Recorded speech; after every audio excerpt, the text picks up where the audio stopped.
রান্নাঘরে সবে নতুন বউ প্রবেশ করেছে। আজকে তার প্রথম রান্না। এমন রান্না করব যে তাকে শ্বশুরবাড়ির সকলে আমার বস হয়ে যাবে। হা হা হা। মাংস, কাতলা কালিয়া, পায়েস, আরও কত কিছু। মা, মা, আপনি আসুন না, তাড়াতাড়ি রান্নাঘরে আসুন। আমাকে একটু দেখিয়ে দিন তো কোথায় কি রাখা আছে। রান্নাঘরে প্রবেশ করে অন্নপূর্ণা দেবী। নাম তার অন্নপূর্ণা, কিন্তু তিনি হচ্ছেন এক নম্বরের কিপটে কুচুটে মহিলা। হ্যাঁ, বলো বৌমা, এত হাঁক ডাক কিসের? মা, আজ আমার প্রথম রান্না, তাই কি করব বুঝতে পারছি না। কেন? এই তো চাল ডাল আর আলু, রান্না করে ফেলো। সামনেই তো রাখা আছে গো। চোখে কি নেবা হয়েছে নাকি, যে দেখতে পাওনি? বলি হারি, তোমার আবার এটার জন্য আমাকে আবার ডাকতে হচ্ছে। ও আচ্ছা, আমি তো জানতামই না মা। মাছ কোথায়, মাংস কোথায়, আর আর ওই সুগন্ধি বাসমতি চাল, দুধ, চিনি সবই বা কোথায় রাখা আছে? কেন কেন কেন? হাই হাই হাই হাই, ওইগুলো নিয়ে কি করবে গো বৌমা? গোটা গ্রামে কি ভোজ খাওয়াবে তোমার বিয়ে উপলক্ষে? আজ মাংস করব, কাতলা কালিয়া করব, সঙ্গে পায়েসও করব। থাক থাক, অনেক হয়েছে। অনেক কিছু বলে ফেলেছো। এত কিছু রান্না করলে যে আমাকে পথে বসতে হবে গো। ডাল ভাত আলু এইটুকুই হবে আজকে, বুঝেছো বৌমা? মালতী এগিয়ে এসে বাড়িতে চাল ডাল আর আলু দেখে। বাটি ভর্তি চাল, 3টে আলু আর 2 মুঠো ডাল দেখে মালতী অজ্ঞান হয়ে যাচ্ছিল। ওরে বাবারে, মা, এটা দিয়ে কি হবে? এতে তো একজনেরও ঠিক মতো খাওয়ার হবে না। হবে হবে, শোনো, এটাই রান্না করবে। এর থেকে একটাও বেশি কিন্তু দেব না, একটা কমও কিছু দেব না। আমার নাম অন্নপূর্ণা যে।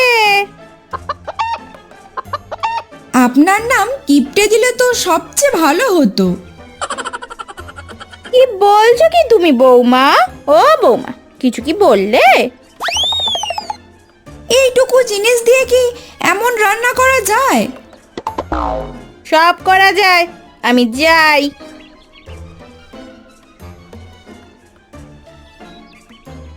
মালতী অবাক হয়ে তাকিয়ে থাকে। এ তার কোন ঘরে বিয়ে হয়েছে?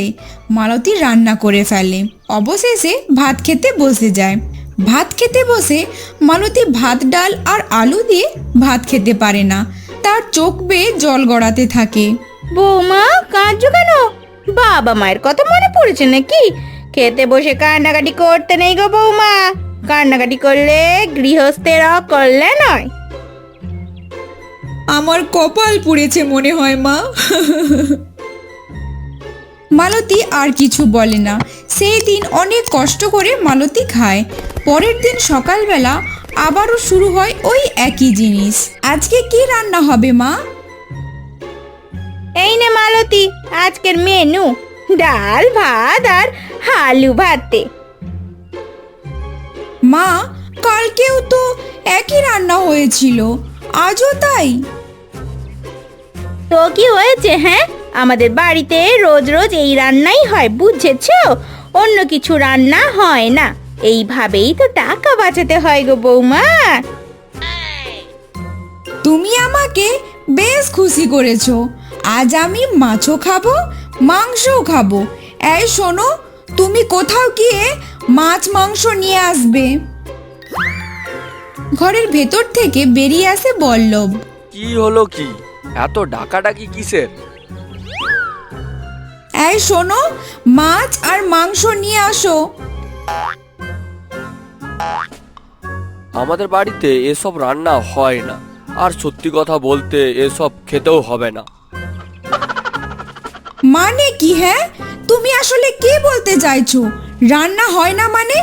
আমার তো খেতে ইচ্ছে করছে, তুমি নিয়ে আসবে। আমার কাছে তো টাকা নেই। টাকা নেই মানে কি? রোজগারটা কে করে? হ্যাঁ, আমি যা টাকা পয়সা রোজগার করি সব মাকে দিয়ে দেই। তুমি আমার খোকার সাথে এভাবে আর ব্যবহার করতে পারো না, বুঝেছো তো? বৌমা, যেটা দিয়েছি সেটাই রান্না করো। অন্নপূর্ণা দেবী বাড়ির ভেতরে চলে যায়। মালতী মাথায় হাত দিয়ে বসে পড়ে অবশেষে রান্না করতে। বসে বসে মাথায় হাত দিয়ে সে ভাবতে থাকে আগে সে কত রকমের খাবার খেত, আর এখন দুদিন ধরে শুধু ভাত ডাল আর আলু খাচ্ছে। এমন সময় পাশের বাড়ি থেকে এক সুগন্ধি ভেসে আসতে থাকে বাড়ির ভেতরে।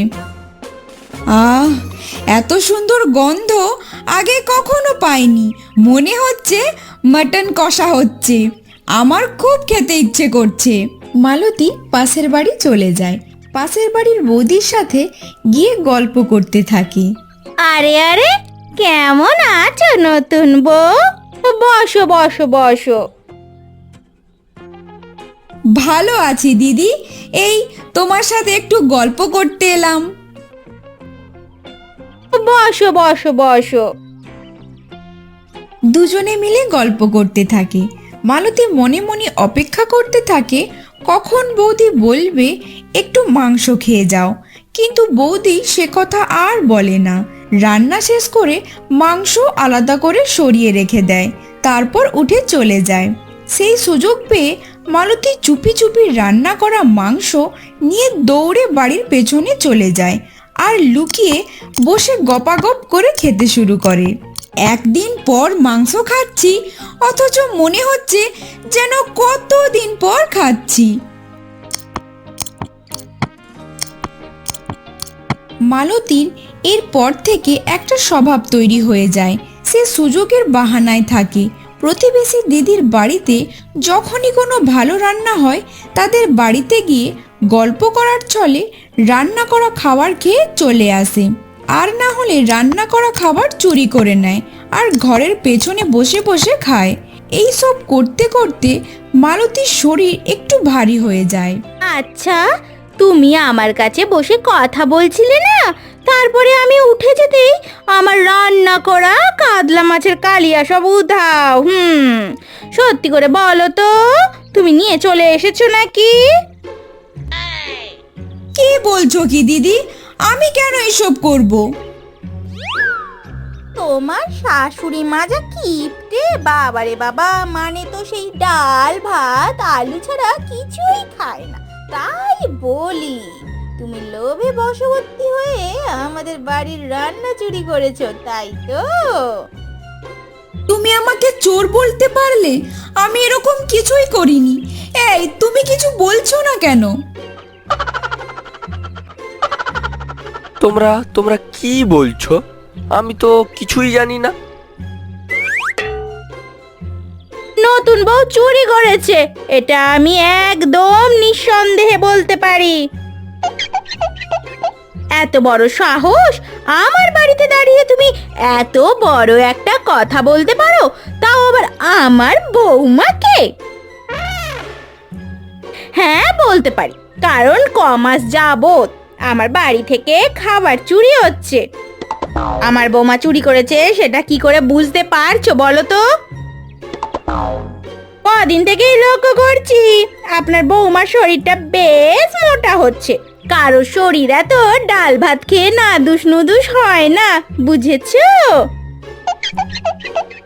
কয়েকদিন ধরে বৌমা চুরি করে খাচ্ছে, সেই জন্য তার শরীরটাও বেশ নাদুস নুদুস হয়ে উঠেছে। তবে এই দিকে বাইরের লোকের বাড়ির নানা রকমের খাবার চুরি করে খেতে খেতে তার পেটেও একটু গন্ডগোল শুরু হয়ে যায়। অনেকক্ষণ ধরেই পেটে ব্যথা করছিল, সে আর চেপে রাখতে পারে না। শেষে জোরে একটা বাতকর্ম করে ওঠে। এই রে, সর্বনাশ করেছে। বাবা মালতী, তোমার পেটে যা আছে, ওরে বাবা রে, তা দিয়ে তো রান্না হয়ে যাবে গো। এমন দুর্গন্ধ, ছি ছি ছি ছি ছি ছি। মালতীর বাতকর্মের জোরে সকলে নাকে চাপা দেয়, চারিদিকে দুর্গন্ধে ভরে ওঠে। হায় হায় হায় হায়, এ কি ভূমিকম্প হলো না কারোর বাড়ির গ্যাসের সিলিন্ডার ফাটলো গো? কেউ কি বাস্ট করলো নাকি? বাবারে বাবা, উফ কি দুর্গন্ধ, কি দুর্গন্ধ! মনে হচ্ছে কত যুগ ভালো করে পেট পরিষ্কার হয়নি। বাবারে বাবা, কে করলো এমন দুর্গন্ধযুক্ত বাতকম্ব?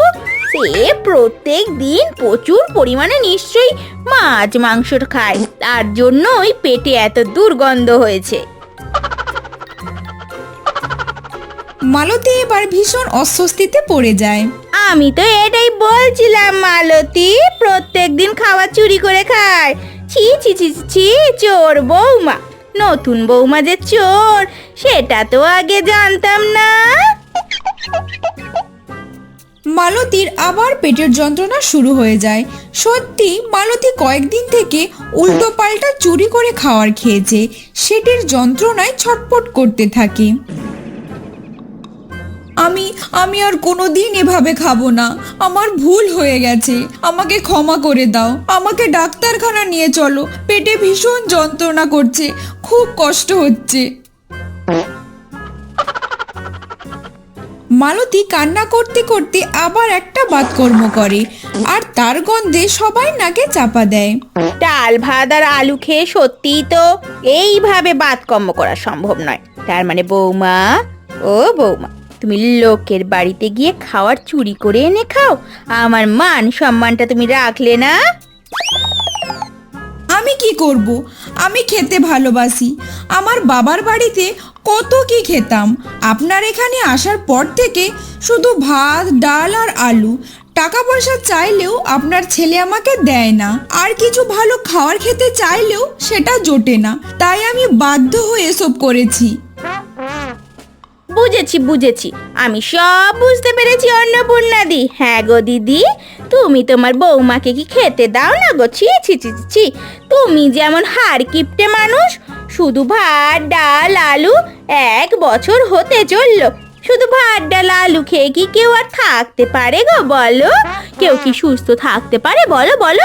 নতুন বউ তা বলে তুমি চুরি করবে গো? হ্যাঁ, ছি ছি ছি ছি ছি ছি ছি। এইদিকে মালতী ততক্ষণে পেটের যন্ত্রণায় লুটিয়ে পড়ে। কি ভুল করেছি আমি, কি ভুল করেছি? ডাক্তার ডাকো, বদ্যি ডাকো। এ বাবা, ছি ছি ছি ছি ছি ছি ছি ছি, এই জন্যই আমি ডাল ভাত খাওয়াই। ডাল ভাত খেলে এরকম দুর্গন্ধযুক্ত বাতকর্ম আর হবে না। চুপ করুন তো, একদম চুপ করুন। আমি এখন পেটের জ্বালায় মরছি, শুধু ডাল ভাত খেয়ে মানুষ থাকতে পারে না, অসুস্থ হয়ে পড়ে। আমি ডাক্তার ডাকতে বলছি। খোকা খোকা, ডাক্তার ডাক। আবার কতগুলো টাকা খরচা। উফ,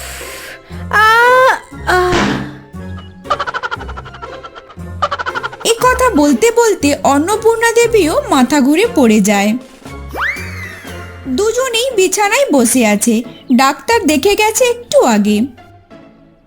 বলে কিনা আমার প্রেশার লো, ভিটামিন কম, শরীরে অপুষ্টি। হ্যাঁ হ্যাঁ, এর জন্যই নাকি গা হাত পায়ে এত ব্যথা। হায় হায় হায় হায়। বলে কিনা বেশি বেশি করে ভালো জিনিস খেতে, ভালো জিনিস না খেলে আমি নাকি তাড়াতাড়ি মরে যাব। সত্যি একটা কথা, মরে গেলে এত টাকা পয়সার কি হবে? মরে গেলে তো আর টাকা পয়সা সঙ্গে করে নিয়ে যেতে পারবো না। হ্যাঁ মা, এই খাওয়ার জন্যই তো এত কিছু হলো, সবাই আমাকে ছি ছি করছে। আপনি ভালো ভালো কিছু খাওয়ার দিতেন না, তাই আমি লোকের বাড়ি থেকে চুরি করে খেতাম, তার জন্য পেটে ব্যথা আর এত কিছু। আমাকে মনে হয় একটু খাওয়ার কমাতেই হবে। বলল তো খাবার খাওয়া পরিমাণ না কমালে এভাবেই নাকি শরীর খারাপ হতে থাকবে। তা ঠিক বলেছ গো বৌমা। বৌমা, আমাদের এবার একটু নিজেদের স্বভাব চরিত্রই পাল্টাতে হবে, বুঝেছো তো? এমন সময় বল্লভ ঘরের ভেতরে ঢোকে, তার হাতে ব্যাগ ব্যাগ অনেক কিছু বাজার। শোনো বউ, তোমাকে আর লোকের বাড়িতে চুরি করতে হবে না, খাবারও খেতে হবে না। আমি এবার থেকে প্রত্যেক সপ্তাহে বাজার করে দিয়ে যাব, আর মাছ, মাংস, ডিম সব থাকবে। তোমার যখন যেটা ইচ্ছে হবে তৈরি করে খাও। হ্যাঁ হ্যাঁ, ঠিক আছে ঠিক আছে, আমিও মেনে নিলাম। আমাকেও তো ডাক্তার খেতে বলেছে। তবে কিন্তু তেল মশলা একটু কম করে দিও বৌমা, নয়তো তোমার মতো সারাদিন বাতকর্ম করতে থাকবো। ঠিক আছে মা, ঠিক আছে। আমার হাতে একবার রান্না খেয়ে অবশ্যই দেখবেন কেমন রান্না করতে পারি। তাহলে আর দেরি কেন, করে ফেলো তাড়াতাড়ি রান্না, করে ফেলো করে ফেলো। খাওয়াই যাক জমিয়ে বসে।